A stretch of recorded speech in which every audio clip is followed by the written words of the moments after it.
Hey, Dave. Yeah, Randy? Since we founded Bombas, we've always said our socks, underwear, and T-shirts are super soft. Any new ideas? Maybe sublimely soft. Or disgustingly cozy. Wait, what? I got it. Bombas. Absurdly comfortable essentials for yourself and for those facing homelessness. Because one purchased equals one donated. Wow, did we just write an ad? Yes. Bombas. Big comfort for everyone. Go to bombas.com/ACAST and use code ACAST for 20% off your first purchase. We are the lads from the Tilton. We'll support you till the end of the day.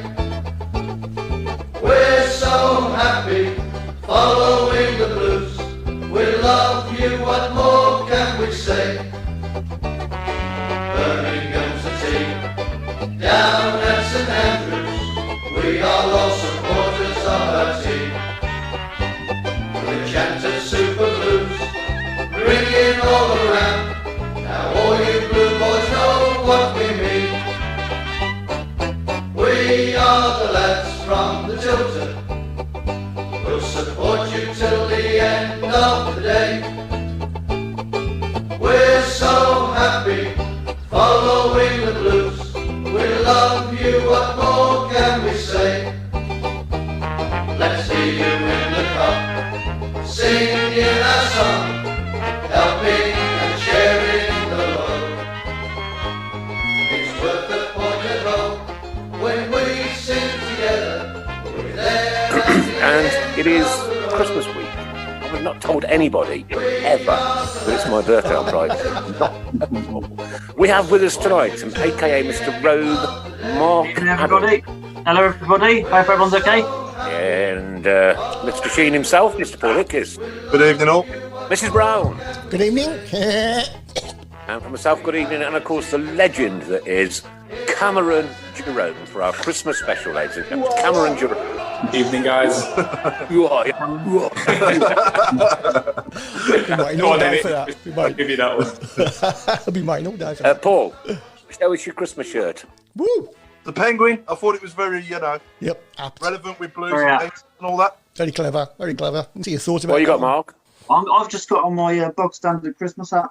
It's quite itchy, actually. I've got my box standard Christmas hat on and all. Yeah, I was going to say. I didn't get the memo, guys. No. I'd make the best region anybody's pant up and down this country, don't you worry.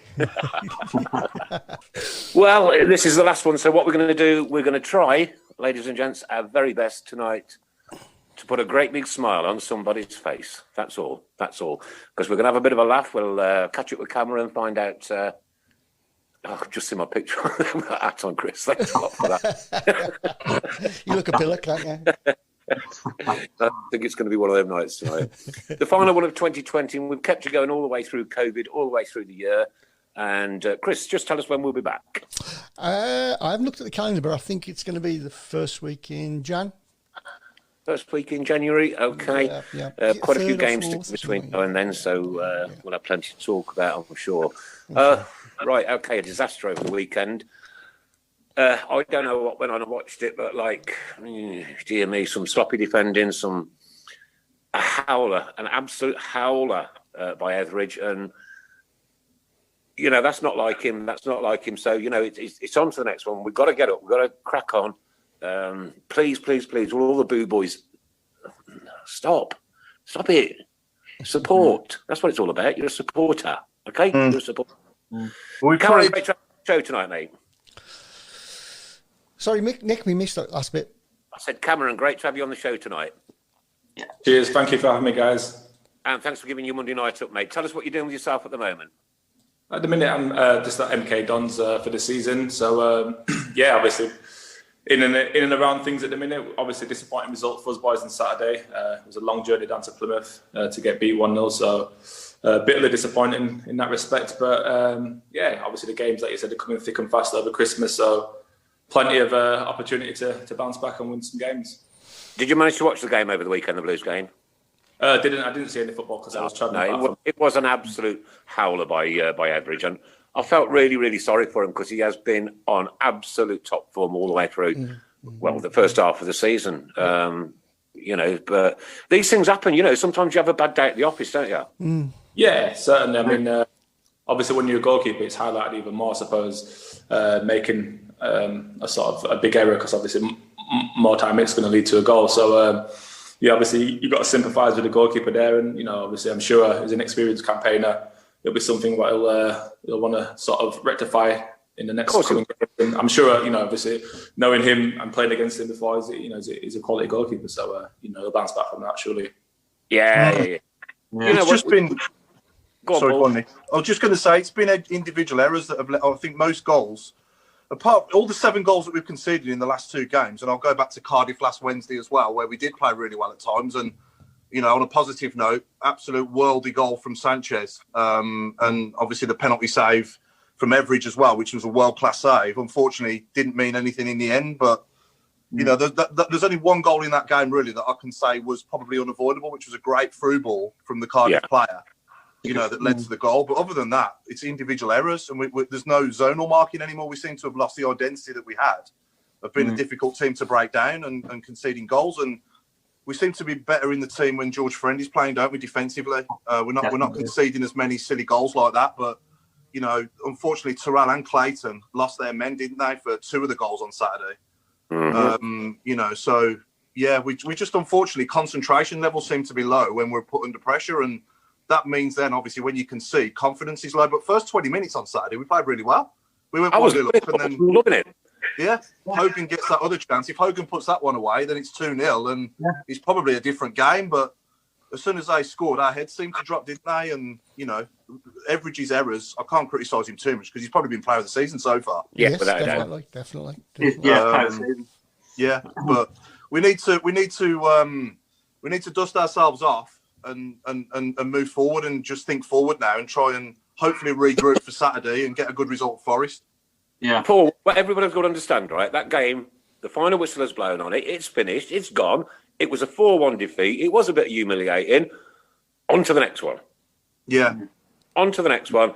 Keep your support going. Lisa Field, hi to all. My 9-year-old son is watching you. He loves the show every week with the different blues-related people on it. Well, tell him very Merry Christmas from all of us, Lisa. I don't know his name, but there he is, your 9-year-old son, Lisa Field. A Merry Christmas to you all. Oh, we lost it, though, after that equaliser. We just weren't the same. Like, as Graham Haynes says, confidence just drained after they equalised. Yeah. Mental thing, isn't it? Yeah, I think they had 4 shots on goal and scored 4 goals. Correct me if I'm wrong, but it wasn't many more than 4 shots on goal. No, it wasn't. And to be fair, they are a top 6 team. You'd expect that, you know, Neil Warnock's side. It's just, I hate saying cliches, but it really was a really bad day at the office. But again, on social media, he's useless. Get him out, and it drives me mental. You know, he's 20 years. You know what? On here, right? Well, obviously, we do the 3-word review every week. Yeah. We do, yes. We do, yes. We invented that, didn't we? Stephen Gillum, right behind AK, you'll get it right. Keep right on. Stephen K. AK needs time to turn things around after a few years struggling down the bottom. It's not going to be a 6-month fix. Craig Courtney, watch out for guest announcements. They're coming thick and fast in 2021, and we're going to continue the way 2020 has been. Well done, Craig, for all the immense hard work you put in behind the scenes. Lorraine Pythian O'Brien, I can't say that. She says, I should be tuning in on my way home from work. Bless you. Please give me a keep right on tonight. I will be working all over Christmas. Keep right on. Merry Christmas and a happy, safe, healthy New Year. And keep right on to you, Lorraine, from everybody here on the team. I think she's one of the workers in the hospitals. Has joined us. Hi to everybody. Tilton Talk Show from Queensland, Australia. Keep right on. Hoping for a better 2021 with or without AK. Merry Christmas and New Year. Well, I'm hoping it's going to be with. Gregory Beasley says he's happy to stay up. It's a long, long road. Yes. And it is. It's not going to be an easy journey, this isn't. No. It's a season of transition, Nick, and in transition, there's turbulence, isn't there? It's you're going to have ups and downs. I mean, have we forgotten Bristol City away and Reading away? You know, we were outstanding in both of them games, and you know, like I say, we just need to get that back and try and get some sort of consistency. But I will say that chopping and changing the team so often doesn't help. Obviously, you're not going to get that, you know, stability in the team. But this COVID, obviously, at the moment, with so many games trying to squeeze them all in a short space of time, isn't helping either. So you've got no choice but to make changes as well. Well, Chris will tell you, back in the 70s, you only ever had the same team. Yeah. Unless three to a player. Well, Cameron, when you played, we didn't chop and change the team that much, did we? That season? No. Certainly under McLeish, I think in the first couple of years, the first year in the Premier League, it was pretty much consistent, and he found a formula what worked, and you sort of stick with that. You sort of get a level of continuity and consistency throughout the team, and obviously when it's going well and you're winning games, I suppose there's no real need to change it. But obviously, it sounds like Aita's sort of trying to search for a formula what is not quite got hold of yet. What's obviously not working. So he needs at least 2 or 3 transfer windows, doesn't he, to make it his own? I think so. I think as a manager, like you say, it sounds like it's been a transitional year for him, and he's probably not got all the players in who he wanted. Obviously, with finances and COVID and things like that affecting things, so you can't be judged off the back of 19, 20 games. You've got to give him, January to get maybe 1 or 2 signings and strengthen 1 or 2 key areas, and obviously assess things next year. Blues won't go down, in my opinion. They've got too much quality to go down. All right, they might flirt with the bottom sort of 6-8 teams, like a lot of teams will be flirting with it, this year, because it's going to be quite tight down there. So there'd be no danger going down, but you can't judge a man after 19 games. You should give it a year at least, before you can be sort of critical of him. So the message is, people, settle down, get behind, continue your support. Let's just go through this bumpy ride for the rest of this season, and then hopefully come next season, after he's had a couple more windows. We've got January, obviously. I don't think he's got a lot of money to spend. I don't know. I mean, it does worry me. What do we think about the Cop and Tilton closing for remedial works? Is it really going to make any difference at the moment? Well, not at the moment, but it's obviously there are bills there that were due to be paid that haven't been paid by the looks of things. I must admit, it was a bit of a shocker seeing that news come through, wasn't it? Weren't expecting that. It's like a throwback to the Kumar days or something like that. Yeah. I hope I'm totally right. I mean, all the staff in the offices have had to move over to the main stand. Nobody's allowed to work in there because it's not safe. It's failed. A stand that was built in 1906 is safer than the Cop and Tilton. Yeah, that's true. Yeah, I didn't think of it like that. Yeah. We did have the roof blow off on the main stand one day. Do you remember that one? I'll get some more. Nigel Mann says, Nick, it's your birthday. When? I'll just consult the diary. For God's sake. Oh, God. Okay. Pete Taylor's saying, Cameron, what moisturiser do you use? You haven't changed a bit. What are you like? You know what they'll say, no? Oh, I guess I know. Sent that in then. To be fair, the main stand is saying Ray Hobro. You're right there, mate. I mean, it's I think we spent a couple of million on it a few years ago and improved it all inside, didn't we, and everything. So it's a bit of a dinosaur to look at still from the outside, but from the inside, I think it's up to scratch. Oh, it's horrible. Are we talking about Nick? Cameron, question from one of our top friends here, Vic Singh. Have you ever faced a quicker player in football than yourself? Adama Traore. Really? Yeah. Yeah, when we played against him for Norwich when he was at Middlesbrough, I believe. Yeah, I was keen to give him a race to see how quick he was. Actually, to be honest with you, I was half saying it before the game. I did want to see how quick this fellow is, and he managed to come back and get the ball because he was playing right wing near their own penalty area, and then he just burst away, and I was just like, oh my goodness, this guy is unbelievably fast. He's so fast, so fast. I've never seen anything like it. Seriously. Yeah, and Russell Smith asked, what's your best goal you ever scored? He's got to say the banger against Liverpool. Yeah, he's got it. We was just debating this. I think I had a little bit more to do in that goal, so that's probably number one for me. Followed closely by the Stoke goal against Southampton, but yeah, I think that was a little bit more instinctive, obviously. But yeah, the Liverpool one, it doesn't come more special than scoring at Anfield, does it? Especially the way I was watching that one here in my local town in the pub, and somebody took my photograph as I jumped off the chair, and I think they hit the roof. Yeah. But the first touch as well, Cameron, for that goal was just incredible, the way you took it out the sky. Yeah, taking it out the sky, holding off Mascherano and beating Pepe Reina from distance. Obviously it takes some doing, doesn't it? It was a Zidane first touch and a Shearer finish, wasn't it? Oh, Shearer's just pure power. It was instinct. It was just honestly like, I've had 2 or 3 good touches here. I need to hit it. and that was it. And it just sailed away. And, you know, I was like, wow. I was so far away. It took me ages to get to our fans to celebrate. I remember I was blowing by the time I got there. I was like, oh, I need to slide it because I'm absolutely blowing. Right, who's it? Replying to Russell. Sam Mollett said you scored a great goal against Queen's Park Rangers as well, first season. Yeah, first goal for Birmingham, 2-0 away at QPR. I think, remember, it's a long ball by Mike Taylor. I just ran through the defence and sort of lofted it over the keeper as he was coming out. But yeah, obviously it was my first ever goal for Blues, so I'll always remember that one. Yeah. The free people are mentioning as well the 3-2 game at Wolves when Colin Dawes had the penalty. The goal he got in that game was fantastic. The last minute winner where I think Sheffield and Bentner was screaming at me in the middle to square it, but I was through and I was always gonna try and shoot there. So yeah, that was actually a nice finish. Good game that as well. That, to be fair, really good game. Really good game. Yeah, and the Spurs one as well. The Spurs goal as well, Cameron. Yeah, away at White Hart Lane, McLeish's first game. Obviously, several take the plaudits for his wonder strike in the last minute, but yeah, my goal wasn't too shabby either. To be fair, the little left foot bottom corner, nice little finish. So yeah, I was quite pleased with that one as well. Your introduction to the Blues wasn't exactly successful in your first game. Well, yeah, I don't think it quite panned out as I imagined, but yeah, that's what we want. Though. That's what we want. Passion. It can happen sometimes. I mean, I was obviously a younger guy then at that period of time, and I suppose it's just enthusiasm. You know, you just moved to a new club.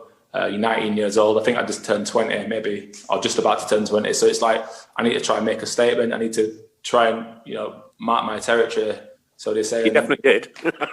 Yeah, I think I marked it too hard. You know what I mean?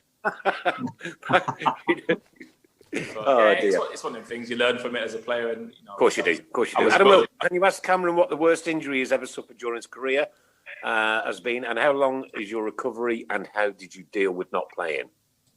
It was at Blues actually. It was the year we went down. My last season, I'd suffered a plantar fascia injury, maybe 5 weeks before the end of the season in training. It's basically it's like a ligament underneath your foot. And I literally ruptured it. And obviously, I think at the time we had so many injuries out, so I had to sort of try and play for it, for injections and stuff like that. And it was so agonisingly painful. I couldn't do it for the last. I think I played the last game actually. The last game of the season, I played against Tottenham away at White Hart Lane with a ruptured plantar fascia, which is probably not the best idea to do. But obviously, it was touch and go to stay in the league, so it was something I agreed to do. And then obviously, I went away in the summer for 6 weeks, healed, and I came back in pre-season and tore it the first day. So my career was sort of hanging by a thread by then. So luckily I've not torn it since or injured it since, but it was something that was a serious injury. And nearly a career ender, to be honest with you. Some great questions coming in. Graham Haynes, what was it like coming on in the Carling Cup final? And what was the message from McLeish when you came on? To be fair, it's a mixed emotions because I was gutted I didn't start. Obviously, I was buzzing we won. He told me the week before I wasn't starting. I think we played Sheffield Wednesday in the Cup the week before, and I picked up an ankle injury. I came off with an ankle injury in the game, and then I think he was in a week. I think I'd got back fit training, and he said, "Look, you're not going to start the game." So I sort of knew before anyway. I was a bit gutted, but obviously coming on, you're just trying to protect the lead out. You're 2-1 up against Arsenal. You're the underdog. It's at Wembley. It's like, wow, it's amazing. You know what I mean? It's like as a player, you're never going to get a chance to sort of, I wouldn't say like as a player. I mean, the level of Club Birmingham are, it's not every year you get into cup finals, and it was something that all the players knew. It was an opportunity we was probably never going to get again as players. And I actually had a chance to move in that window. I was supposed to go to Stoke in that window, but I said no because we was in the cup final. I was like, look, I would want to go to Stoke. What a dumb that is. I read the script and I seen the stick shipping, so I was like, I'm jumping ship now. They came in for me and the club said no. They said, look, they put enough money in. They said, look, it's up to you. And I said, no, look, I don't want to go. Like, I'm happy where I am, and obviously we're in the cup final and things are going well for us here, so I've got no reason to want to go. So. What did you do after we won the game? What happened then, Cameron? I know obviously a lot of celebrations, and we've had Roy the photographer on here tell us his story about Roger Johnson with the hood on his coat, with the champagne. He poured champagne in his hood for him to lift it up all over him.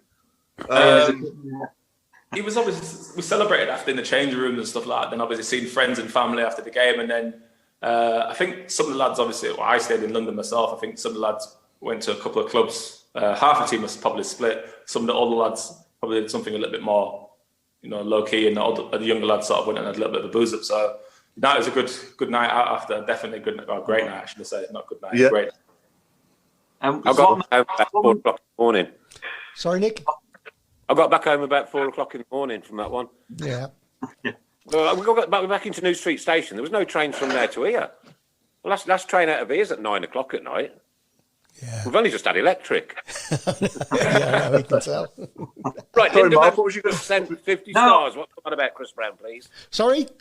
Linda Magnet has just sent 50 stars. What's all that about, please? Well, this is a sort of a virtual currency that Facebook have these days. I think 1 star equals a penny, so it's not massive money, but it's just a way of giving money to charity and so forth, and streamers and that like so.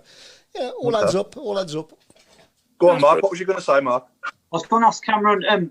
Apart from the obvious, the medal and the shirt, what else have you got? Any mementos from that day? What did you keep? I just think I had the shirt and obviously the medal. I think I might have had some boots, but I think Nike must made me some boots for the game. But I've got them all. I still got all my football mementos at home, and I've not even really sort of put frames up of shirts and stuff like that. I've got bags of jerseys, what I need to sort of go through and do that when you retire. One of my favourite memories as well, Cameron, was an assist of yours against them up the road in the quarter-final when your pace down that right to whip it in for Zijic. Yeah. And he actually made a bit of a mess of it, didn't he? I thought he'd fluffed it, but it was sort of a 2-touch finish from Big Ziggy there. To be fair, it seemed like the age going in, it seemed like it just slowed and slowed and slowed. But that was probably better than the semis. Actually, for me, beating Villa in the quarters was better than the semis. Oh yeah. 100%.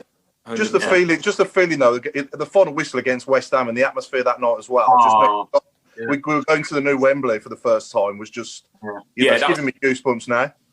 Yeah, it was special, and especially the way we came back as well. I mean, obviously, the way the tide sort of ebbed and weaved, and we was in it, we was out of it, and we was in it, then we won it. It was like wow, it was such a roller coaster to go through, but no, it was brilliant memories. At the end of that, remember, Que Sera Sera, we're going to Wembley. They heard it in Aston, mate. Believe me. Beautiful. I keep saying on here, I've said it a few times now, Cameron, we're the only West Midlands club to win a major trophy in high definition. Well, black and white surely doesn't count, does it? I don't have these people that say football in the 70s and 60s. It was a different game then. It wasn't even football really for me, but it's another argument for another day, innit, I suppose. Yeah. Question in from Jason Hughes. Does Cameron understand the animosity to MK Dons from football fans because how they formed? Do people pick you up on this? I don't have any animosity to MK Dons. Do you, Paul? No. Good question. Yeah. I suppose there's always going to be that sort of thing where, unless you really know the true story, and I found out the true story since going there, but I think people are sort of barking up the wrong tree with that one. I don't think they actually know the truth behind the move and the breakaway from Plough Lane and the old Wimbledon and stuff like that. So it's quite it's not as straightforward as people think. Oh, they've just broke away and stole the name and moved up to Milton Keynes and took it out of sort of Wimbledon. It was a lot more complex. It's a nice stadium, isn't it, Cameron? I've been there. Fantastic stadium. Oh, it's a great looking stadium. Obviously, location's great. I think that obviously the owner's got quite high ambitions, but they've just not quite been able to get to where they want to and sustain it really. So it's definitely one where if someone was to probably come along and say, look, it's close to London, you've got fantastic infrastructure, we'll invest a few quid into the club, and I think it'd be one what someone could possibly take further forward, definitely. Yeah, definitely. And you can probably do a bit of clothes shopping and all, can't you, after the game? Yeah. You can obviously pop up to Birmingham and nick one of them Christmas jumpers you're buying, so yeah. Yeah. Oh, dear. So go on, Mark. I was going to say, one memory of MK Dons away was having the big pick and mix outside the away end. That was a bit surreal. Have they completed the stadium now? Are all the seats in? Or is it it was in. They've been in for a while, I think so. I think the ones I went there, they hadn't completed it. Yeah, it's 30,000, 32,000, something like that. So it's a good size. Nice little ground. Fair play. So who had the biggest influence on your career at Blues, Cameron, would you say? I'd definitely say McLeish, to be honest with you. Yeah. Just in terms of learning on and off the pitch, and I think sort of maturing with age and stuff like that, it was, definitely. I think, when I first went under Steve, obviously I was still a young lad. I was still growing up, maturing as a person. But obviously with Alex, definitely had the biggest impact on me for sure. Obviously worked with him the longest as well. So Alex, I still speak to him now and again now. So he's always one where you can lean on for that little bit of advice and stuff like that. So he's a great man. Yeah. Yeah, that season that we finished 9th when we went, how many games did we go unbeaten? Was it 11? 11, yeah. 11 games unbeaten running the Premier League. That was a fantastic achievement. Oh, for them days, Paul. Oh, for them days, eh? Will they ever return? Well, you never know, Chris. Yeah. Yeah. Okay, Mr. Browne. Yes. Can you please push the shirt? Yes. And the balls. And the balls, yeah. We're hoping Craig. I'm hoping Craig's going to come on so he can give a bit more insight into some of the competitions we're running. But we have got a shirt up for auction this evening, and I'll post. I'll turn the camera around in a second. But I believe it's up to something like £250. That one is courtesy of our friend Liam Dash, who sent in this shirt that you're about to see, which hasn't come up because the camera's not working. But anyway, yeah. So I'll put a picture up in a bit. The shirt's at £250. Wow. So far. And that's going to all our chosen charities for the Christmas appeal. It is, yeah. It's absolutely fantastic. Excellent. Absolutely fantastic. Lovely shirt, that. It is beautiful. Yeah. So we've got that. We've got the 2 signed footballs, which we need to get the cards filled up on. I don't know how many's left, to be perfectly honest. We'll find out very shortly. Yeah. But there are 2 marvellous signed footballs, and one of them has got Chucho Benitez signature on them. So, right then, here we go. I'll turn the camera around so people can see the shirt. What was it like playing with Chucho, Cameron? That's obviously that season we played together was amazing. Obviously, because it's just refreshing to play 4-4-2. I mean, playing 4-5-1 is so hard. Obviously, you don't, as a striker, you don't sort of get the recognition you deserve sometimes doing that graveyard shift. I mean, it's so hard playing that shift in a team is designed to defend, really. So, I mean, playing 4-4-2 is obviously, with Christian, it was brilliant because he was so off the cuff, but in a great way where, I mean, he, he'd commit people. People was frightened to death of him because he had a great turn of pass. Skillful, low centre of gravity, and obviously he's a massive goal threat. Obviously he didn't score as many goals as he probably could have, but he created and laid on many others for others. You know what I mean? And obviously I benefited massively from playing with him. So it was brilliant for me to play with. Yeah. And obviously so tragic what happened to him as well, wasn't it? Yeah, it's incredible. Rest in peace to him. But what was Chucho like as a teammate? Spoke little English, but appeared. Why does it disappear every time I chuff him? But appeared to love his time at the Blues. What a great player. Cameron and Chucho had a fantastic partnership. Yeah. He was honestly, even though he didn't speak good English, I mean, he could still sort of communicate. He could get by. He could, say what he probably wanted to say to a degree, and you'd sort of get where he was coming from, sort of thing. So, you could sort of bounce off each other, and there was other people who sort of chipped in and helped him by. So, you got by just fine, to be honest with you. Mm. Yeah. You could tell how much the club meant to him. Do you remember his goal against Burnley, the last game of the season? Yeah. You could just tell he just loved the place, didn't he?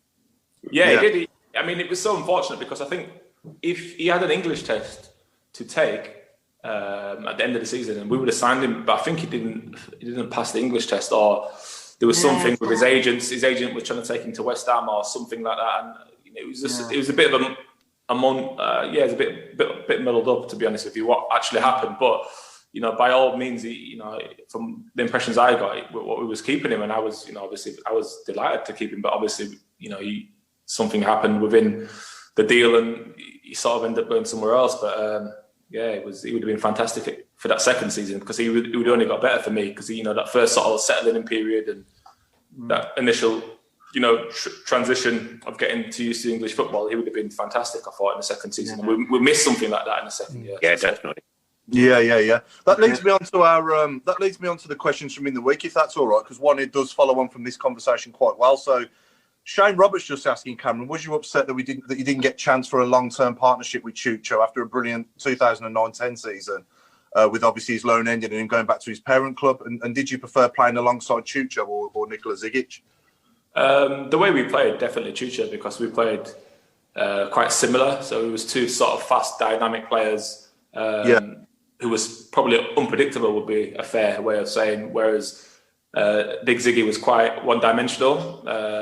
Quite easy to play against at times, but obviously it could cause you a problem with his height and his awkwardness. So, And I thought, we didn't sort of play that long ball style of football, what would have, sort of suited a big man, little man combinations. So, I thought even though I didn't play for more than one season with either of them, it definitely Christian what I would have preferred. Definitely, and that's not taking nothing away from Big Ziggy. He was good in his own right, but definitely I had that connection. Yeah, we played Big Ziggy to the perfection, didn't we, against Arsenal in that cup final? They didn't know what to do with it. Yeah, totally. Yeah, the game plan. To be fair, the game plan from Alex was magnificent. Everyone played out of their skin, 120%, and obviously the big man caused them, no end of problem. They didn't have a clue what to do with him. No, that was probably the difference between the two teams, really. Like obviously we had the ball, we had that calmness in terms of people like Bowyer and Ferguson in the middle of the park who could control a game of football. Stevie Carr at the back, so we had that experience through the spine of the team, and obviously the service up to the big man that day was magnificent. So obviously, every time Zigic headed the ball down or got the ball, they were anxious. You could tell, and that's what caused the mistake between Shelny and Chesney in goal when he headed it down. They just panicked. Martins to nip in, it just creates that though, because when you've got someone who's so awkward and who's so effective at what they're doing, it just creates that uncertainty for the defender, because he knows he can't win the first header. So then he's sort of like, where do I go for the second one? Do I try gamble? I'm going to get the second one, or do I drop off? And like you say, it just created that moment of uncertainty between the goalkeeper and the defender. And obviously, Oba was sharp as anything off the mark, and he nipped it, and obviously the rest is history. I just remember not celebrating for about 3 seconds, because nothing ever like that happens to us. And I was waiting for any reason for a foul on the keeper, offside. That can't be given. That don't happen to us. And then when I saw the referee just point towards the other end, like saying it's a goal, it was just pure pandem. What a feeling! Unbelievable. Beautiful. Even now, 10 years on, 9-10 years on, you just can't. Even now, can't believe it. Every time you see the footage, you just can't believe it. Amazing. Lisa Fields saying, what was it like scoring your first goal for Blues? Obviously the one at QPR away. And I play football. What advice would you give me that's her son Ryan, who's 9 years old. So he's Ryan, age 9. He's asking that question. Obviously my first goal for Blues was special because obviously starting the way I started, I was put on the back foot and under pressure immediately. So I had to sort of, to try and score or play well, or I was always under pressure to do something good to redeem myself from that mistake onwards. But it was a great moment for myself, and it was something I'll always be proud of, scoring my first goal for the club. But I'd say in terms of advice for Lisa's son there, 9 years old, just enjoy yourself. It's football. Just go and play with a smile on your face, and just go somewhere where you're going to be with your friends. And that's it. That's all you need to be doing at that age. Really, there's nothing other than that. Really, just enjoyment and playing with friends and just being happy. Yeah. And Dan Lockyer is asking, what was your favourite Blues moment and worst? So your favourite moment for Blues and worst moment for Blues? I'd say my favourite moment was winning the cup, but the first year we got promoted, that was one of my favourite moments as well. And the worst was getting relegated in the second season in the McLeish after we won the cup. That was horrible. We was too good to go down almost in terms of the squad we had and how well we'd done that year. But it just caught up with us at the end of the season, the injuries and obviously the defeats. What we sort of started suffering towards the end of the season, caught up with us in the end. But that was probably the worst one, I'd say, for me. Yeah, and James Ratchford is asking, how did it feel scoring that screamer at Anfield? Oh. Yeah, I kind of talked about it, but can you remember what was going through your head when you saw it in the net? Wow, I can't believe I've actually scored from this distance. But, it's a moment of it's hard to explain about scoring a goal. When you score a goal, it's like, it's relief, it's joy, it's excitement, it's so many different emotions in one. But scoring a goal of that magnitude, obviously against the level of opposition, it's even, it's just intense by 10, 15, 20. So it was. And of course on their own turf as well. Yeah. Scoring against the big boys is always nice, but obviously scoring away at Anfield is something what you'll remember. I try and tell my kids now, look, Daddy scored at Anfield. Like, yeah, don't really get it, but you know what I mean? Yeah. And Will Wood's asking, who was your favourite player you played with at Blues overall? Who would you say? You know what? For one of my favourite players I played with, I'd say Frank Kudru. Yeah. Just because he was such a lovely gentleman for starters, but he was so funny. He was such a good player in training. Like, just to see him play, and I don't know, there's just something about him. He had that air of, I don't know. I wouldn't say he was necessarily relaxed, but he was just so calm, and everything he did, he had a wonderful left foot. He was a little bit struggling with his weight. He didn't really have pace. There was nothing really like to his game what stood out, but training around the place, he was just such a lovely guy, coming every day with a smile on his face. He'd laugh, he'd joke, he'd slap you on the arse, he'd slap you on the back. He was just that sort of guy that everyone loved. He was, honestly, he was such a nice guy. Him and Radit Jaide was two of the most outstanding humans you'll ever meet in football. Honestly, it was just pleasure to play with both of them. But yeah, I mean, Frank was brilliant, man. For me, he was just Yeah, I was fortunate enough to sit with Frank at the Players Awards when he won Player of the Season in 2008 at the ICC. And I was on his table. Me and my dad was sat on his table, we got to know him a little bit for a few hours there, and he was making us laugh there. I remember, he's a good laugh, isn't he? He's a good guy. Yeah, he's a great guy. Sorry, touch point, but David Sullivan blasted him at one point, didn't he? Yeah. I don't get that. It's just, I think that was David's way, wasn't it, sort of thing. I mean, you still see it now to a degree at West Ham, but it's always someone else's fault, isn't it? Like, that's sort of David's mentality, and someone was always going to get the finger pointed, and Frank, was on a nice contract, and unfortunately for him, he got the brunt of it after we got relegated, I suppose. So it was never nice to see, a fellow teammate getting stick, especially from the owner. It's unheard of, really. Pointing the finger, but I suppose that's sort of David's way. Sorry, Cameron. How did Frank take that criticism? Was he a bit miffed by it, or did he just, shrug it off? He sort of shrugged it off, to be fair. He sort of laughed it off. He was a bit, obviously, cheesed off at the time, but I think, after that, after the laughs and jokes had sort of, filtered out, I think he was cool with it, to be fair. He took it in his stride, and, obviously bounced back, obviously how he did. Yeah. Well, he threw it back at him in the best way possible. He went and won Player of the Season the following season.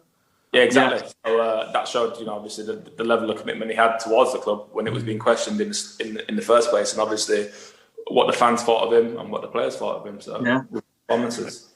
Yeah. Is that it, Paul? There is a few more, Nick, but did you want to say something? Sorry? I want to catch up on a couple of things. Craig Courtney says we've got 17 teams left for the Wes Harding signed shirt. They're only at £2 each. So get those in, and don't forget the Liam Day shirt is currently at £250. If anybody wants to up that, you're very, very welcome. Fantastic, guys. Nick, can I just also say that we need to say thank you to Ball Sports as well. They've actually sent us a signed shirt this weekend. Right, okay, that's super. Of the current squad. Mate, it's fantastic. Amazing. Yeah. Linda Ensor put me down for £10, Craig Courtney, so that's £7 left. Shirt, as Chris says, stands at £250. If we can get any more on that, it's all for charity, guys. It's all for charity. All for charity.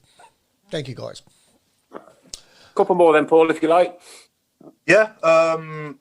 Okay, so Siobhan Kenny's asking, could Cameron wish my daughter a happy 8th birthday? It's her birthday today. Don't know her name, unfortunately. Do we know Siobhan's? Can we get Siobhan's daughter's name, please? Siobhan, put it on the group. Put it on the page. On the chat, if you're listening. Yeah. Put it up, and we'll say happy birthday. Yeah, we'll ask Cameron to wish her happy birthday. That's fantastic. So, I think that's it, Cameron, to be fair, just reading through them. I think that's it. Oh, the only other one is have you got any regrets from your time at Blues? From leaving? I don't think I don't think I can have any regrets. You know, I was there for 5 years. I had some ups and downs. You know, 2 promotions, unlucky 2 relegations, and a cup winners medal. So I think, as far as that goes, I think, you know, that ain't bad, is it? That ain't bad. It's not bad, you know. I mean, obviously the relegation is obviously a black mark against you, but other than that, I thoroughly enjoyed myself. I thought, you know, I came as a young sort of rough diamond, and I probably left a little bit of a better player. Probably, you know, as I've got older, I've probably got, you know, a little bit better in terms of my all-round game and things like that. So yeah, probably Blues fans probably didn't see the best of me in terms of the time frame I was there from, but yeah, I mean, I give it my all, you know, every time I put on the blue shirt, and, you know, I thoroughly enjoyed my 5 years there. Yeah. And just one final one from Ricky Grinnell. He just said, did you ever get fed up with chasing long balls on your own and then have a section of the crowd moan at you for being knackered in the 89th minute? Tired. It's definitely subjective, that one, isn't it? Where, like, you know, as a player, you know, playing up front on your own, it's a graveyard shift. You know, as you see. Yeah, I can understand. You know, you're chasing lost causes. You know, you're playing for a team what's defensive minded, and, you know, you're not getting as many chances as you probably want or you'd like. And it's always that one where everyone wants you to do a little bit more. You know, why can't you be there? Why can't you be end of this one? Why can't you be the end of that one? Why aren't you getting hold of it? Why aren't you running behind? So it's like, you can never please everyone, can you? So as long as, from my perspective, the way I look at it, I always played. Every time I was fit, I played. So I did something right with different managers. So obviously, 100%. That's the way I look at it. That's the way I look at my career. If I'll put a label on him, he doesn't do this or he doesn't do that, and I'll say, well, hang on a minute, I've played 600 games throughout my career, which is a fantastic achievement. It's the first time this year I've played in League One, but other than that, it's been Championship and above. Played out in Turkey for a couple of years, but for every manager I've played for, I've always played. So I've always brought something to the team. What I thought, you know, I'm doing all right still if I'm still 100. Couldn't agree with you more. I mean, I think that's football though, Cameron. I mean, there's Arsenal fans now moaning at Aubameyang. Do you know what I mean? At any level, whatever level you play at, it's subjective. Massively. And like you say, you're never going to please everyone. You're going to be, you know, one person's cup of tea, but another person will be like, oh no, I think this guy in the squad's better than him. He should have a run of it. He'll play. He won't do anything. And they'll be like, oh, actually, well, yeah, what about this guy? You know, it's so subjective, and it's opinions. It's the beauty of the game. We can sit here and we can chat and we can discuss it like we are doing, like you guys do week in, week out. And that's what makes it so beautiful, and that's what makes it so unique, football. I can tell you now, Nick, you want to come in? No complaints from us whatsoever. None whatsoever, mate. No. Not even for that first sending off. That's what we want. We want you to get in, get stuck in. That's, you know, scoring them goals you did, man. You know, these were brilliant times. Yeah. In a Cardiff Man United as well, didn't you? Yeah, that's the thing. We had good, you know, I look back at the times and I think, you know, we've had results against Liverpool, United, obviously Tottenham. You know, we've gone to places and, you know, give them a good run for their money. We've won cup finals. We've had two or 3 years in the Premier League. You know, obviously the times we had in the Championship, we was winning, dominating, getting promoted. So it's happy times. You know what I mean? I look back at it for 5 years in my career and think, you know, I matured as a person, as an individual. Went from a young teenager to a man, and obviously I improved as a player, and the club had success. For me, I look back at it, and I don't look back with regret whatsoever. I look back with just fond memories. Yeah, absolutely. Okay, so coming back to Nick. Coming back to Siobhan Kenny, her daughter's called Kira. Sorry, so right, okay, Kira. Happy 9th birthday. Another quick catch up from Courtney. Happy 9th birthday from being 82. Go on. I was just wishing Kira a happy 9th birthday for myself and everybody at the show, and obviously I hope she has a wonderful birthday and a great Christmas followed by that. Fantastic. Here we go. Right, Craig Courtney, we've got 82 numbers left for the signed football. That's £2 for one or 3 for £5. £2 for one, 3 for £5. Let's get this one gone, guys, because it's been going 2 or 3 weeks now, so we want to get these 82 numbers in and get the dollar in so that we can pass it on to the relevant charities concerned. Yeah, and also, do we know who the highest bidder is for this shirt? I don't. Is it you, Paul? No, unfortunately not. Are you sure? You're going to up it. Hey? Are you going to up it? Oh, don't tempt him. His missus is It's all right. I was just reading. I'm not going to say I wasn't listening, but I wasn't listening because I was reading. Because I'm gutted, because I've made a mistake, because it's Siobhan's daughter's 8th birthday, not 9th birthday. So, Cameron, that's my fault, mate. I need to wish Kira a happy 8th birthday. Oh, you can't. We'll roll from the top again then. Go on, then. Go on, then. Rewind. Go on. Kira, happy 8th birthday for myself and everybody at the podcast. We wish you a good birthday, and obviously have a wonderful Christmas followed by your birthday, and obviously a happy New Year. Fantastic. That's Yeah. what I wanted. Questions are flying in at the minute. Another one from Big Sim. Toughest defender you've ever faced? Jonathan Woodgate, I thought. Oh, what a player he was. Yeah, great. In his prime, brilliant. Yeah, one of the best. Yeah. A lot of questions about Turkey as well have come in about how you settled in Turkey, and what your thoughts were. And are the fans in Turkey more passionate than in Birmingham? Yeah, they're mad. But the best thing about it, you can't understand what they're saying. So if someone's having a go at you, like, you're probably none the wiser. So yeah, that was all right. Did you have about 19,000 people at the airport greeting you there like Dorais Vassal did? No, I didn't quite get the Darius. I was a bit deflated actually. I got off a Thomas Cook flight and no one was waiting for me. So I was a bit like, maybe flights are available. Yeah. Was that planned, that move, or how did that come back, Cameron? Was it an ambition to play abroad, or did it just one of those things that kind of spur of the moment thing? It's a little bit of both. I think I always wanted to try something different. There was a few options on the table, but that was probably the closest to home at the time. And the city I went to is, it's a really lovely city on the Aegean side of Turkey. So the weather was nice. Me and the family adapted pretty good. So yeah, it was interesting. It was such an interesting experience. I loved it. I loved my time there. And I'd always said now how hard it is for foreign players to settle in England, because wow, it was really, really tough. So I always thought to myself, wow, like how can someone be so well respected or thought of in such a breath, in football terms, and then they come to England and they don't quite do it, and you're thinking, well, I don't understand it. They're so good in Spain, or they're so good in Italy, or they're so good in France, and then they come to England and they struggle. And everyone in England's like, oh, he's a flop. He's not this, is that. But then, from my own experiences going abroad, it's not easy at all. So no. What was Galatasaray like? Take it playing against the big boys, Galatasaray, Fenerbahce. Lame, Mark. Crazy. Lame. No, but it was crazy. It's crazy.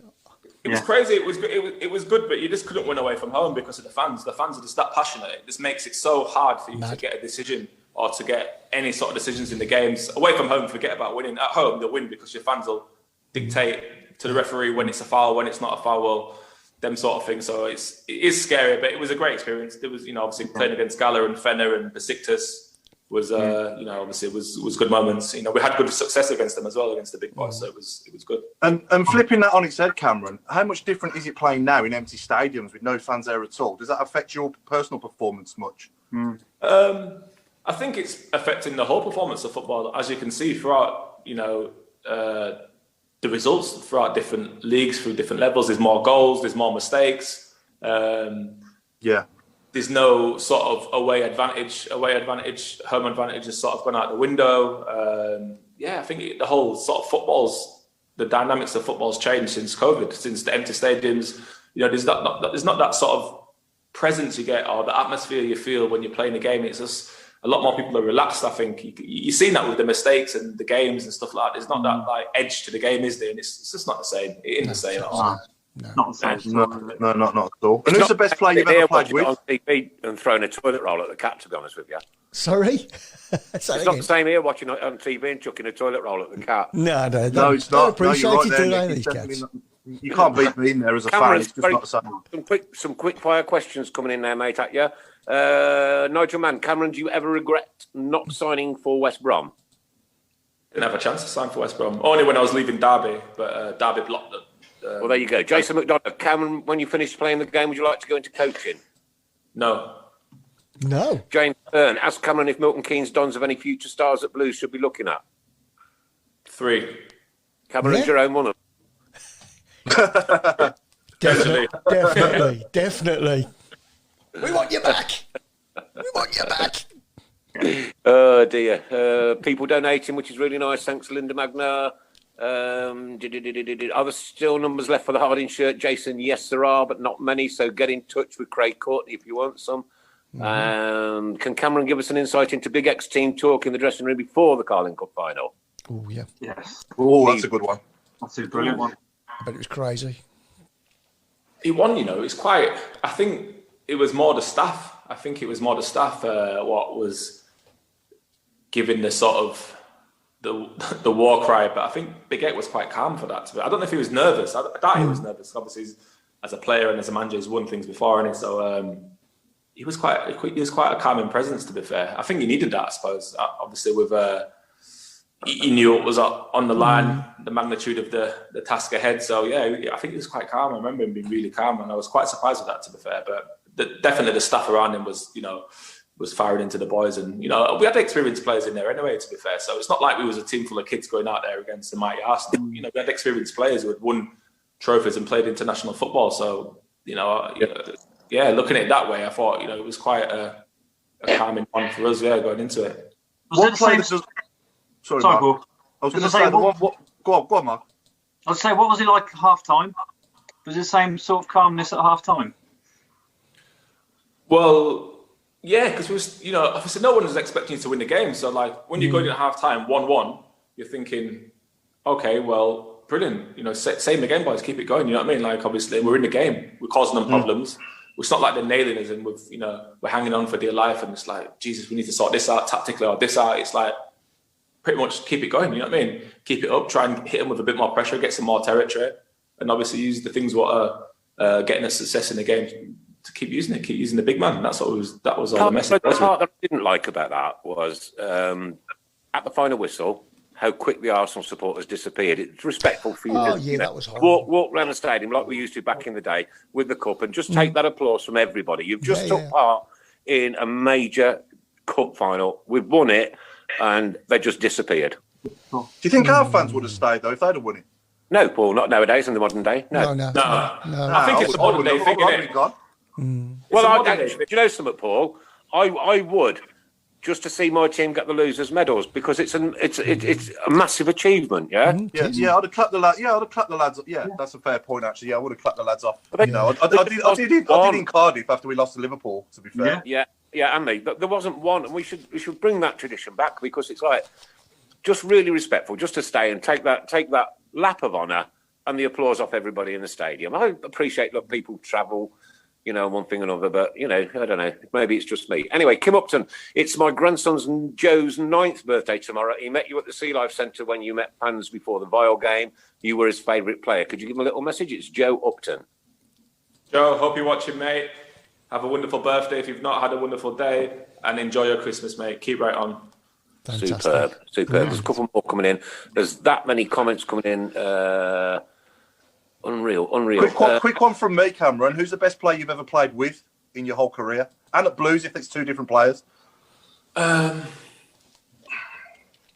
Jesus, that's a tough one, because for different reasons, I'd say different players. So it's very tough. But at Blues, I thought the one who stood out for outstanding talent was Zarate for me. He had exceptional ability, like really scary ability. It's like he didn't even belong there, at Blues. It was like, wow, how we managed to get this guy? Who is this guy and how we managed to get him? Like, scary how he was there. And he was there and gone with a flash and obviously did well in Italy and come back to England and didn't do as well as he probably could have done here. But yeah, he was, ability-wise, Jesus, he was up there with everybody. He'd fit into a top 4 or 5 team now, if he was just to burst on the scene now. So yeah, he was one, ability-wise, he was scary.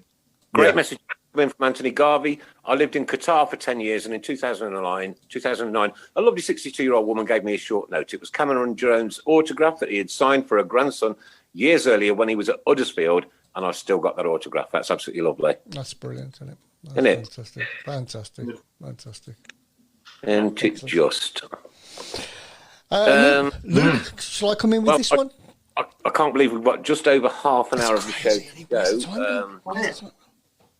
Craig Courtney is saying there's 7 teams still left in the Wes shirt. And does Cameron stay in touch with any of his old Blues teammates from Pete Taylor? I still speak to Gary McSheffrey, Neil Dans.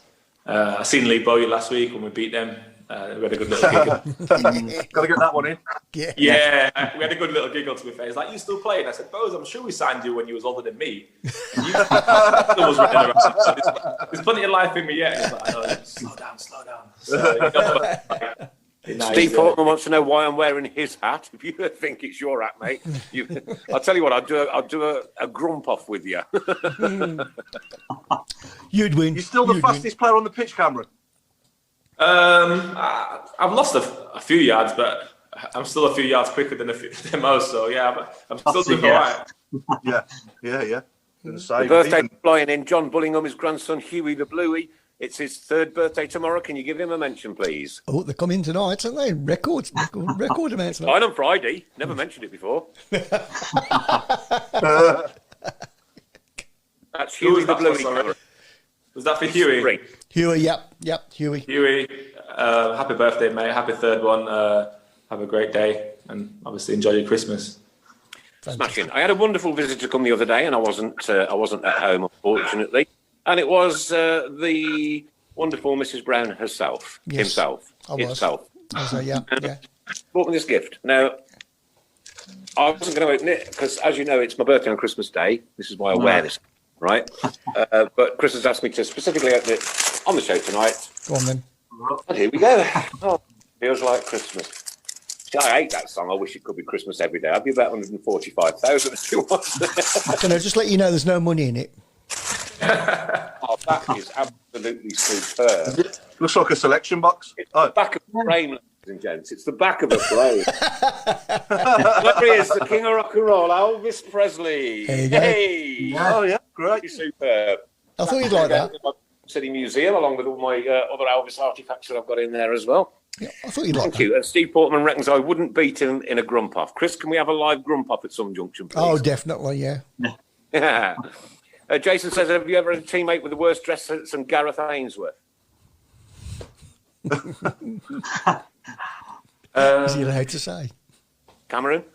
Yeah, I thought Big Benter had bad dress sense, to be fair. Big Nicholas, he was very flamboyant, to say the least, but he definitely had bad gear, to be fair. That was a good season, wasn't it, when we had him and Mwamba and Larson and Fabrice, yeah, McSheffrey scored all the goals as well, didn't he? Yeah, Gary didn't pass me the ball, McSheffrey, but yeah, he was on the flex as well. But no, that season we were such a young team, but Steve definitely got it right with his recruitment. Then the 3 boys from Arsenal was massive. Yeah. Massive Matty Sadler as well played out of his skin, didn't he? At left back. Yeah. Matty Sads at left back, Stephen Kelly at right back. Obviously, Mike Taylor there, big Martin Taylor at the back as well. Yeah. Joy Edie, Gotti. Yeah, Bruno and Gotti. Obviously myself. There was, I think DJ was still around then, was he? Yeah. Stephen Clements. Yeah, Clem was still there. He was hanging on by then, but yeah, Clem was still there. We had a good mix, like you say. We had a good few experienced heads and a few, good younger talents. So it worked really well. The balance was good. And the Newcastle away, that's another good memory. The Newcastle away, 5-1 in the cup. Yeah, that was a good one. Yeah, that was a good game. What a game! Yeah. What a game!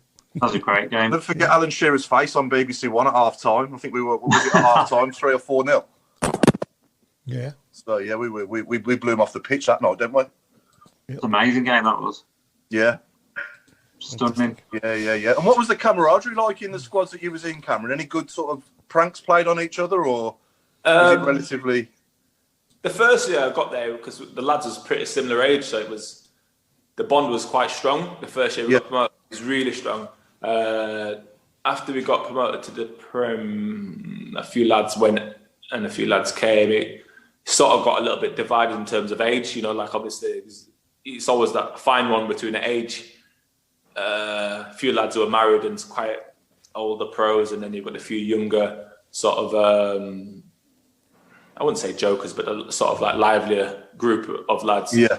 It was always that sort of one. But I thought, obviously when you had like people like Liam Ridgewell and Craig Gardner came, and obviously Roger was there and Stevie Carr and stuff like that. Sort of when we had that sort of squad with Bowes and stuff like that. Barry Ferguson, he was a grumpy one, so he hated anything we did stuff like that. So it was like it was quite funny then. Obviously guards, it's like a barrel of laughs. Ridgey was like a barrel of laughs. Roger was a barrel of laughs as well. So it was good times. And the boys had some good bits of banter flying around them times. Yeah. Any funny stories? Any funny stories you could tell us? It was good times, and the boys had some. Okay, we just lost you there for a minute, Cameron. Sorry about that, mate. Paul, could we thronk out the 1 to 11 as quick as you can, because we've got 30 minutes to go? Oh, yeah. Yes. I was just asking Cameron very quickly if there's any quick, funny stories you can tell us. Anyone played any good pranks you can remember on each other? Prank-wise, I mean, it's just the basic things, really, but it's just funny at the time when you're there, when people cut people's trainers and people's clothes. Someone comes in a new outfit. Everyone knows it probably looks pretty cool, but you hang it up in a dressing room, and then obviously the lad comes in, finds his clothes hung up, and he's fuming. And he's just, obviously the lads are getting on him about his gear and stuff like that. Loads of little things. It's just football banter, isn't it? Like little bits and pieces. Nothing crazy, nothing crazy. No. So Cameron, shall we get on to your 1 to 11, mate? So what formation you playing? I'm going to go flat 4-4-2. Yeah. No. Far away, mate. Far away. I'm going to go Joe Hart in goal, because obviously when he came, obviously made a massive impact. Obviously Joe went on to bigger and better things after Blues, but he was magnificent that season. Obviously that was the season we obviously set the record in the Premier League for the highest position up at finish. So that was obviously why I picked Joe. But left back, I'd say Liam Ridgewell, because obviously playing with Ridgie, he was sort of not a natural left back, more of a centre half. But I thought the times he played, he was magnificent. He popped up with goals, had that extra bit of quality on the ball, all around good lad, good teammate, and obviously Ridgie deserves his place there. I'd have to say the two centre halves picked themselves, Roger and Scott Dan. Obviously, both immense signings at the time, exactly what we needed. Good young. Quality centre half, so them two obviously straight in. Stevie Carr at right back gets the armband as well. Gets the armband, captain, yeah, definitely. He was just such a a wonderful professional, just to be around someone who's been there and played at the highest level for so long, and came back having sort of been retired. McLeish had to sort of beg him to come back out, you know what I mean? So he come back and the standards he set every day in training around the place, and it's just a big influence on people. Especially younger players looking up to someone who who's held in such high regards from everyone in the football world. Yeah. And he had the hunger to be better every day, and it just drove the team on. So he was massive. He was massive for the dressing room. Stevie was. Right wing, I'm going to go Seb Larsson, inverted right winger. Obviously set piece delivery, fantastic, really nice guy as well on and off the pitch. I've said on here before, Cameron. I've said on here before that Seb Larsson's the closest we'll ever see at St Andrews. Well, I hope he isn't. Obviously, I hope we get someone in the future that is even more so. But in my lifetime so far, he's the closest I've ever seen. And I don't know if you disagree with this, Mark, but the closest I've ever seen to David Beckham in a blue shirt. I would say that, yeah. I'd agree with that, to be honest with you. I mean, if you was a neutral fan, what would you think when you heard Seb Larsson? You just think delivery from a set piece. Right. Yeah, it's like James Ward-Prowse. Exactly. Yeah. He's got an engine on him, so he can get up and down the pitch. He can get around the pitch, 12, 13k a game, and delivery-wise, technically, he's really immense. So them two. The midfield, I'd say Fabrice Mwamba. I'd have him sort of sitting off just for what he brought to the team, and obviously, unlucky sort of what happened to him. Obviously, Fabrice, really nice kid. Humble, funny, but what he brought to the team, he could destroy a midfield too on his own. With his athletic ability. So Fabrice definitely goes in there. And who did I pick? The other one would be, I think, Barry Ferguson. Barry in there, centre midfield, obviously.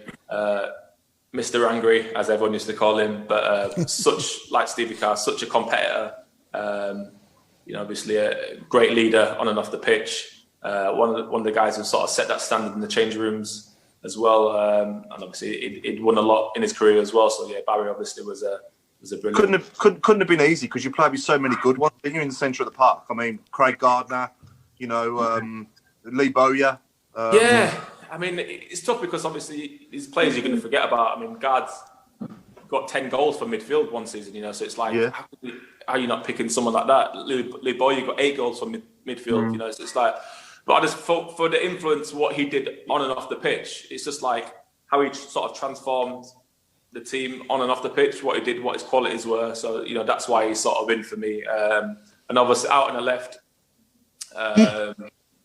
I'm going to pick McSheffrey, just for what he brought that first season in terms of how he burst onto the scene. Buying him from Coventry in August was a master stroke for Brucey. You know, obviously bringing him in, and he managed to get 12, 14 goals by Christmas, and obviously propelled us to where we were in the league. And obviously that was sort of a springboard for us to go on and get promoted. So he had a massive contribution to the club's turnaround in that period of time when I was there. So it was a close one between him and McFadden, to be fair.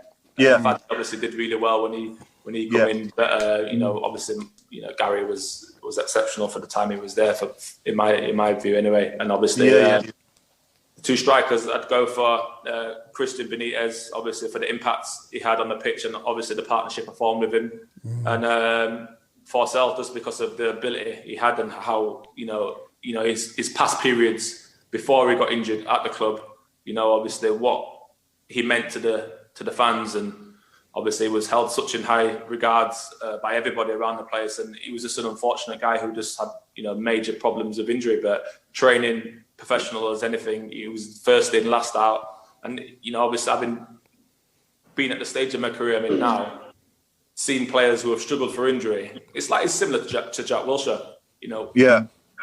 Amazing player, scary talent, but he can just never stay fit, and it's no problem of his. It's just his body doesn't agree with the. Well, if we could have kept David Dunn and Forsell fit for a long period of time, then you'd never got relegated. Never in a million years would have got relegated. If you would done it when he was flying in his peak, he was doing scary things in the middle of the park. Obviously, Mikel with his finishing prowess, that season you would have never gone down. Absolutely not. No. Good team though, very good team. Yeah, there's a few missed out on, but just for different reasons, obviously from what I thought they brought to the pitch, and obviously what they brought to the dressing room as characters and guys as well. So that was, my 1 to 11 really. Who was the captain? Captain? Stephen Carr. Okay. Okay, Craig Courtney says we've got 4 tickets left for the Wes Harding shirts. That's 4 tickets left. Well, I'd love those to go tonight so that we can draw that tonight. And I'm going to introduce you to the man himself, the legend, Craig Courtney. Good evening, all. Here he is. Who are you? Right, Craig. Less of that, otherwise I'll stop the guests. You're a stranger. What's this little one's name? This is Olivia that's next to me. Hello, Olivia. Hello, Evie. Craig, what I'd like to do on behalf of myself and the rest of the team here, Paul, Mark, Chris, everybody who works as well behind the scenes, Adam, etc., massive thank you for the work you put in to get that. Oh, you and I've done some work. Yeah. It has been incredible. You know what? We couldn't have dreamt what's happened since the beginning of COVID, and every single week after. You've been an absolute star to the show, mate. Thank you so much. Mate, it's been an absolute pleasure. Yeah. We'll work hard. I don't know you pulled it off, but Craig, so we've got 4 left then, Craig. Yeah, four teams left in the Wes Harding shirt. We'd love them to go tonight. We'd love to draw it. So if anybody wants those last 4 tickets, please, let's have it done tonight. It's the last show of the year, and at least we can draw one of the shirts off. Another one coming up next year from Boyle Sports. Yep. Linda Ensor, well done, Craig Courtney, valued member of the Tilton Talk Show. Absolutely couldn't agree more. What are your thoughts? Craig, we've got a few guests coming next year, haven't we? Are we going to reveal any of them, or do you want to keep people in suspenders, or what? Well, we'll send out some little teasers on a few, but first one into the new year is an ex-defender of ours, now working alongside Mr. Cooper as well. So we'll see if the guesties come in with those. Mm-hmm. One of the huge fans' favourites is coming in February, and a gentleman that's been asked for numerous times.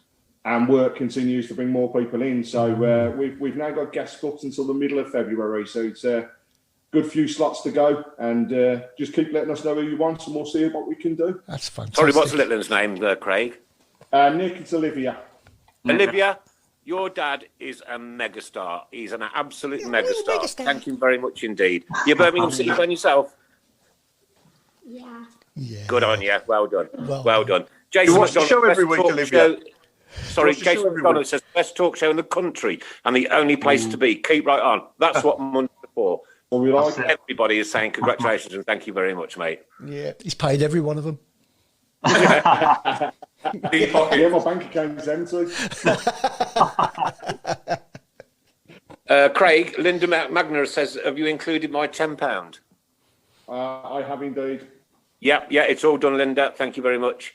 We've got 4 tickets left. Come on, let's have this drawn tonight. Somebody is going to win a signed Wes Harding shirt tonight, live on the show. We've got 20 minutes left.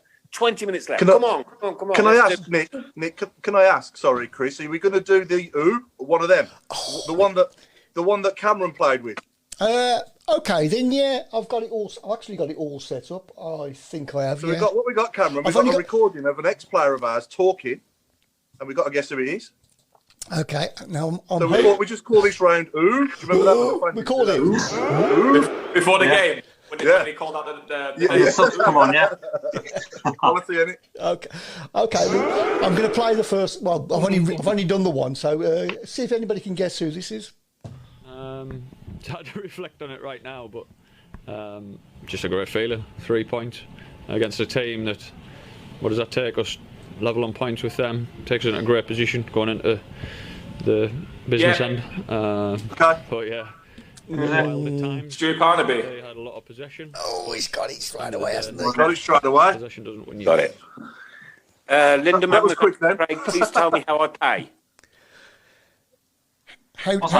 How does she pay, Craig? Linda, I'll send you a link across and you can do it direct. It's no problem. Linda, send you that link. Steve Portman, how much donation for the last 4? It's £2 a ticket, Steve. £2 a ticket. Let's get them gone. Now, I wasn't expecting this tonight, to be honest with you, Craig, and never met you face to face, and I obviously would love to, but with all the COVID going on and one thing and another, as soon as this thing's all over, mate, we're going to have a busting good party, I promise you. Pete Taylor says you've signed more than Barry Fry. Jesus, that is a lot. 3 minutes till the last 15 minutes, guys, and we're going to have a laugh. We're going to go out with a bit of a blast on the last show of 2020. It's been an absolutely miserable, horrible year. But what we're going to do is try and cheer it up a bit. Olivia, do you like my hat?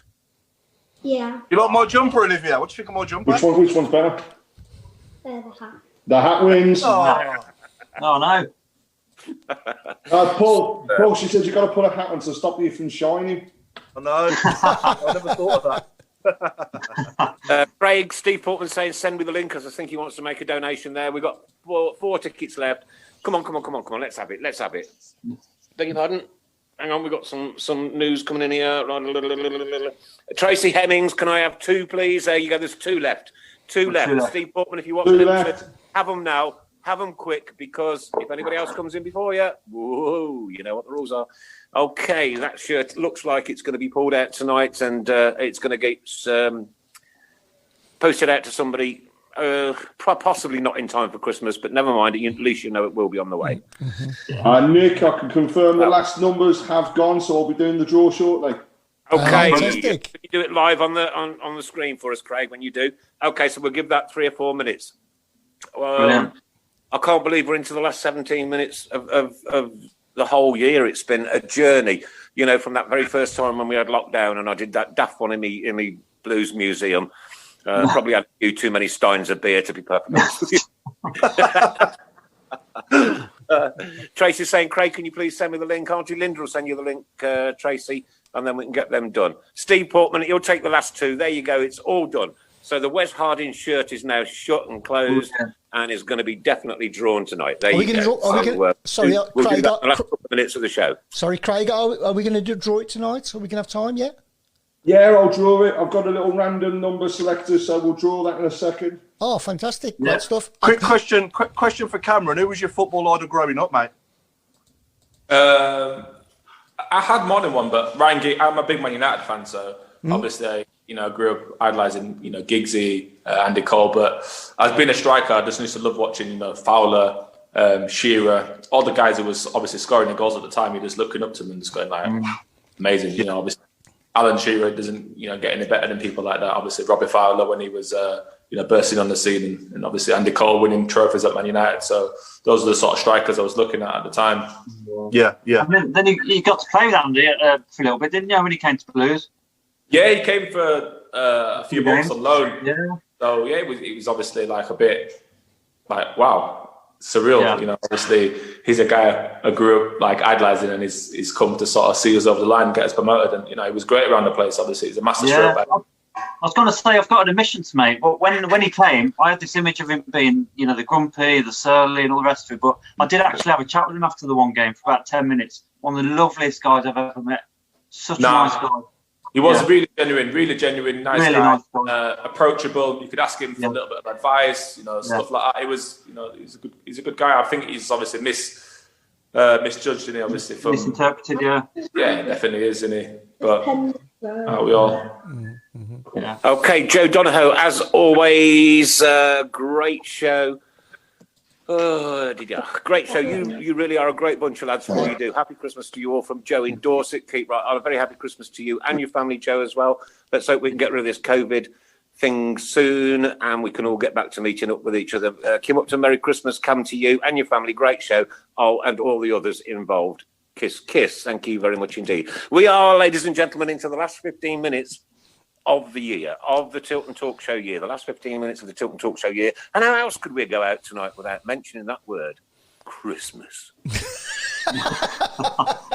So anything to do with Christmas and football. Word association, Cameron. Can you think of any? Yeah, miserable get. One or two. I came up with Andy Carroll. Oh, clever. We had quite a few good ones at the beginning of the show, didn't we? I'd got minced pucker pies. What about Simon Church? Ooh, Yeah. The Magna Brilliant Show. Thanks, Cameron, and thanks to all. Thanks to you, Linda. You've been an absolute rock through this year as well. Thank you very much for all your support. Right, while they're coming in, Chris, could we do that draw now then, buddy? Craig.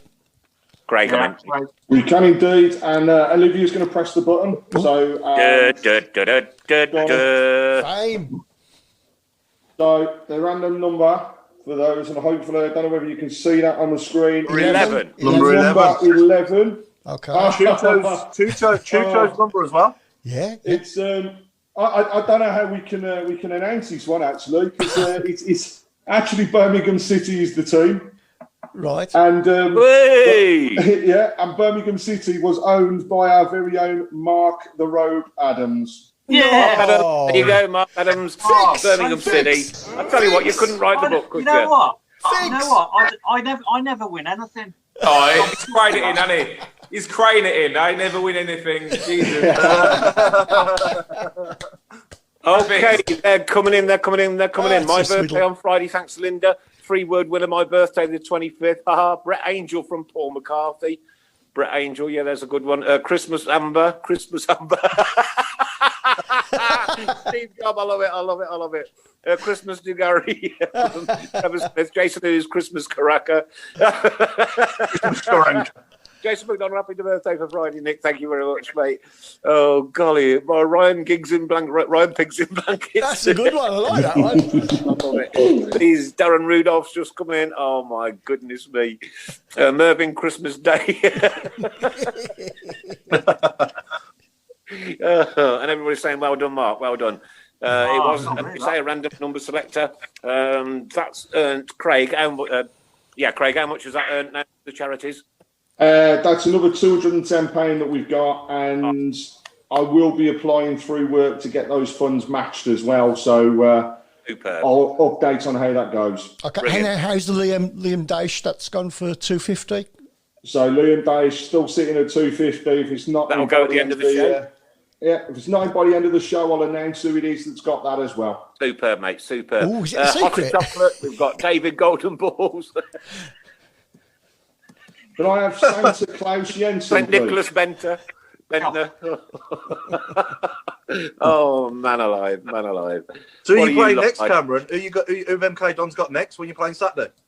We play Boxing Day. We're at home to Bristol Rovers, but I'm not sure it's going to be on because they've had a COVID scare there. So maybe it's to go. So all preparations start tomorrow. Back in tomorrow morning. So just need to start winning games, I suppose. Just like everything else, business as usual. It's Christmas, but as footballers, we don't really have a good Christmas, do we? So we're here to entertain. How you spending? Sorry, Cameron. How you spending Christmas yourself? Gaffers give us Christmas Day off, so obviously that's a nice touch.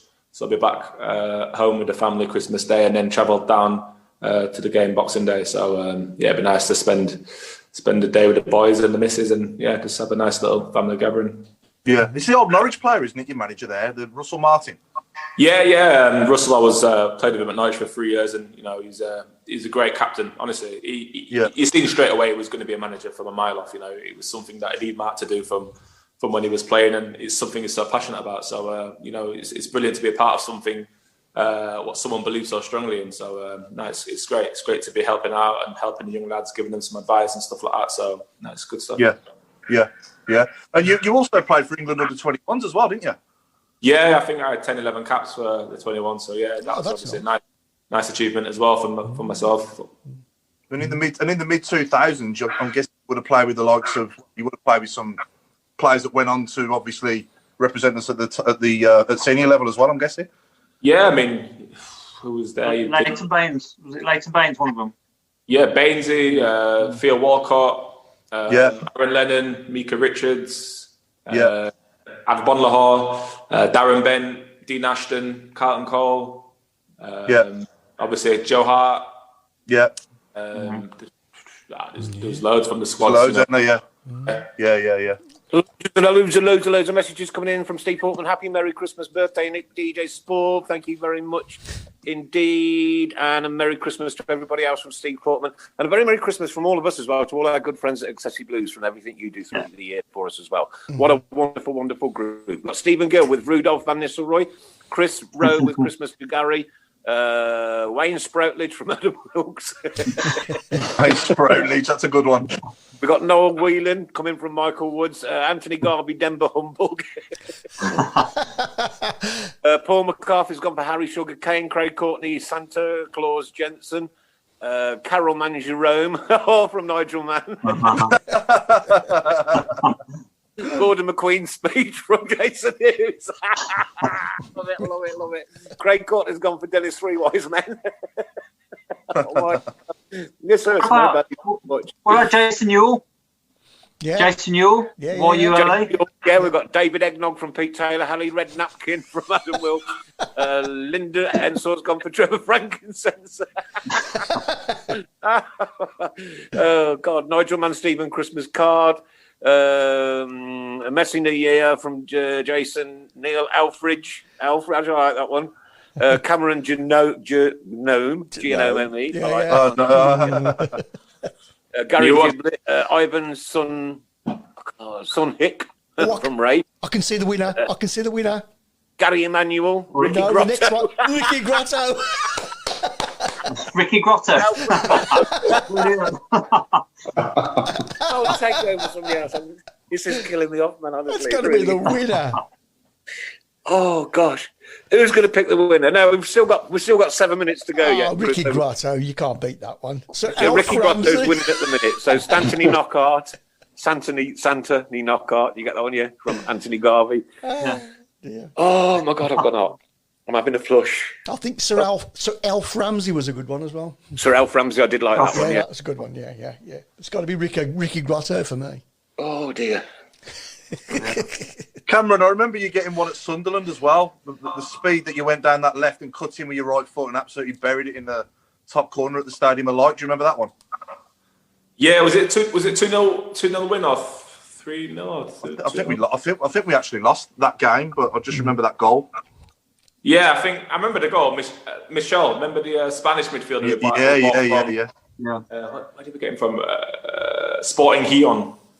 Yeah, remember him sliding me through on the left and going through and finishing. But yeah, he was a good one, but he just couldn't get to grips with the physicality. But he was a very good player in training. Really, really good player.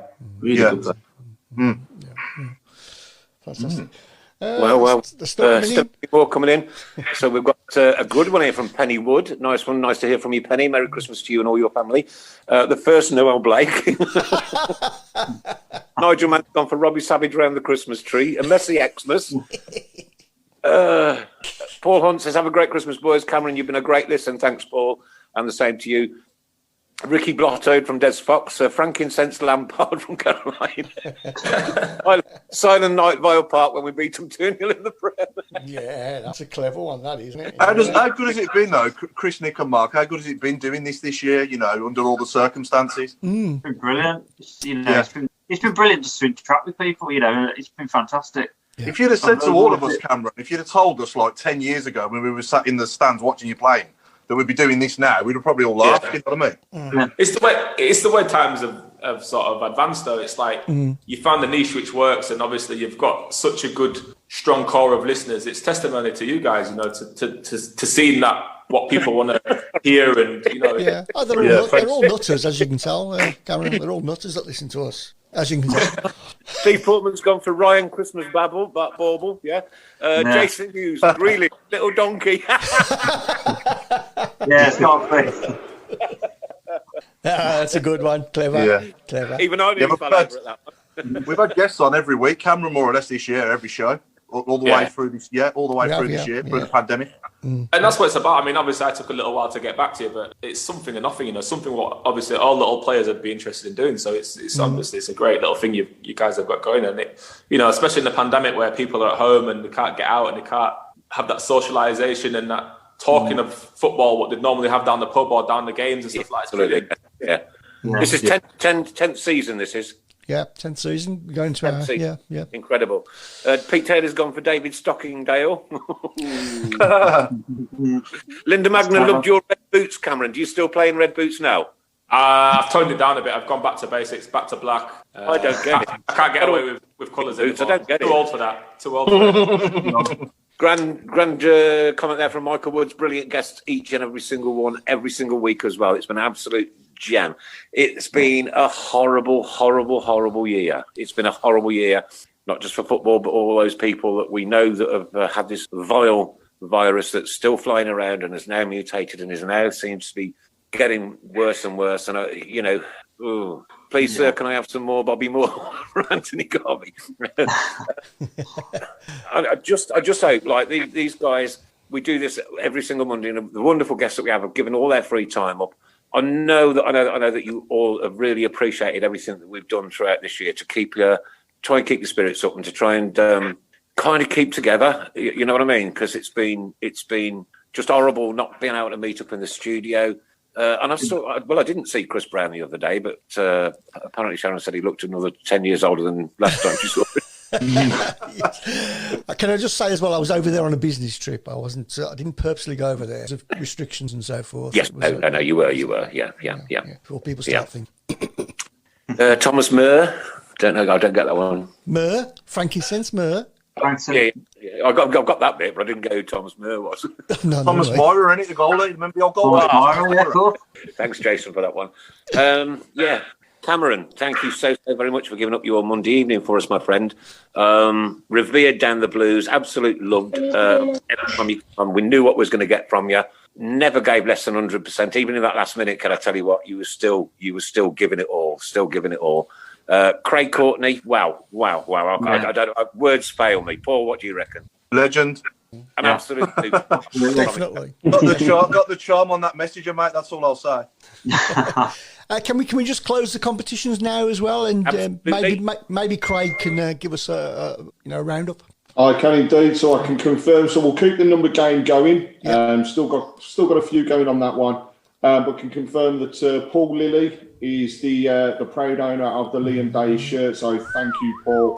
That's a huge amount of money. So thank you very much. That's a lot of dough.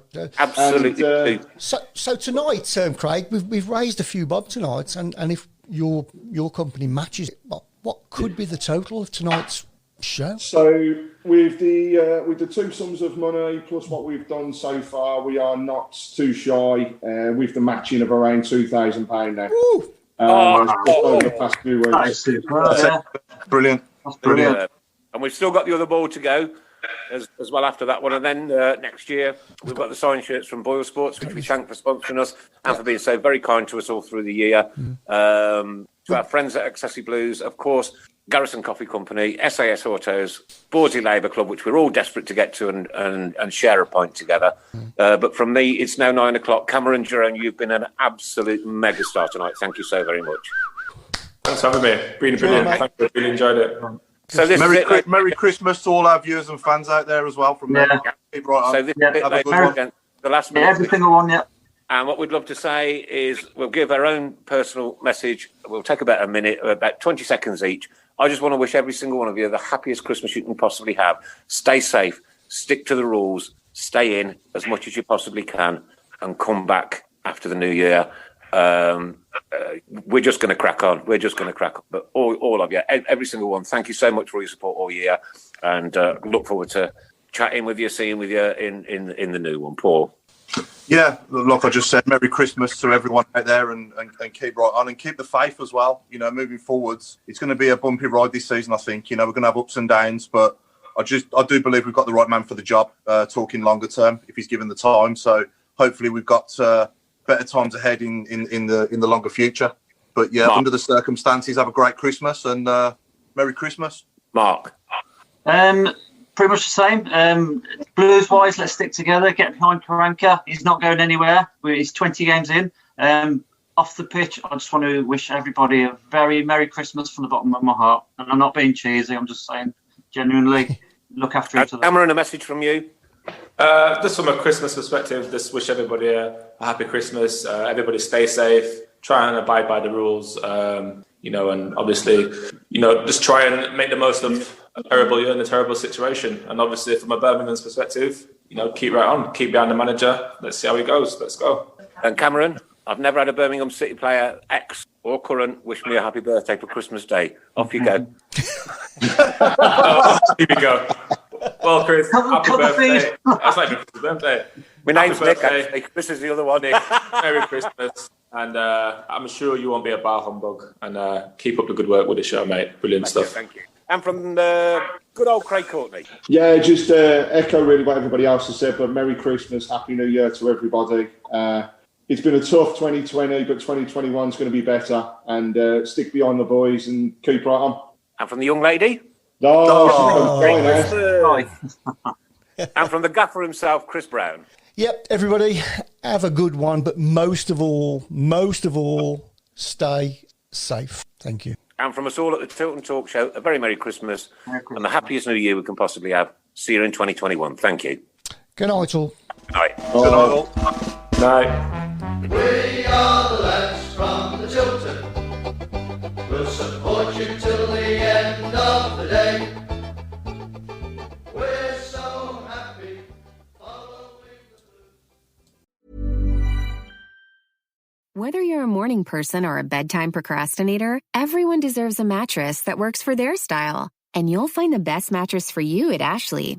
The new Temper-Adapt collection at Ashley brings you one-of-a-kind body-conforming technology, making every sleep tailored to be your best. The collection also features cool-to-the-touch covers and motion absorption to help minimize sleep disruptions from partners, pets, or kids. Shop the all-new Temper-Adapt collection at Ashley, in-store or online at ashley.com. Ashley, for the love of home.